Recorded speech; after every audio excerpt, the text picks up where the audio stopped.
Ei, hola, bon dia. En l'episodi d'avui ja podem donar per acabats els entrenaments per dos motius, perquè ja s'han graduat i perquè hi ha hagut visita del nostre amic tità lletgíssim, sense pell a la cara, que vam veure al principi, saps? També et diré oportú, no? Que just acabin l'entrenament i ja puguin... O sigui, el timing aquí és perfecte. És que en el moment en què un senyor surt i diu és que potser el tità aquest no tornarà a venir mai més, això ha sigut com dir ei, sí, escolta'm, que et trobem a faltar, vine, sisplau. Que també es presenta d'una manera estranya, perquè és com que cau un llampec. I en el primer episodi també va passar alguna cosa semblant. O sigui, no és que vingués de la llunyania, és que de cop diu els hi vaig a fer una visita. Molt interessant el plantejament que diuen, o sigui, els alumnes que ho volen fer més bé, la motivació no és per matar titans, sinó perquè després poden triar quedar-se dins les muralles. I és un... Fuà!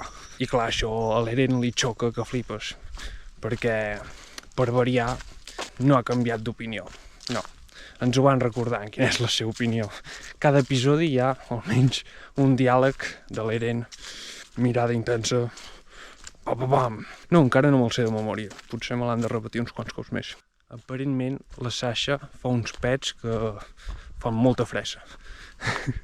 Però he de dir que no és el personatge preferit d'aquest episodi, perquè és com que ara ja es nota que el fan servir per fer gràcia. O sigui, és el personatge que l'autor ha triat per posar-hi una mica d'humor. I això és com massa forçat per mi. Hi ha hagut el retrobament d'en Hans i l'Eren, que ha estat molt bé. És un Eren, em sap molt de greu, no sé què.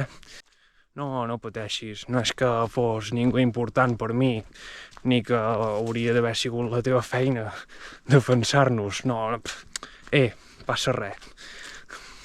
L'Annie no sé què és una màquina perquè fan un combat amb l'Eren i amb en Riner o alguna cosa així, no sé com es diu, i pam, els deixa caos. I és molt interessant el top 10 d'alumnes. Curiosament, els coneixem quasi tots. La Mikasa, top 1. Vull dir, aquesta sí que és... sembla un prodigi, saps?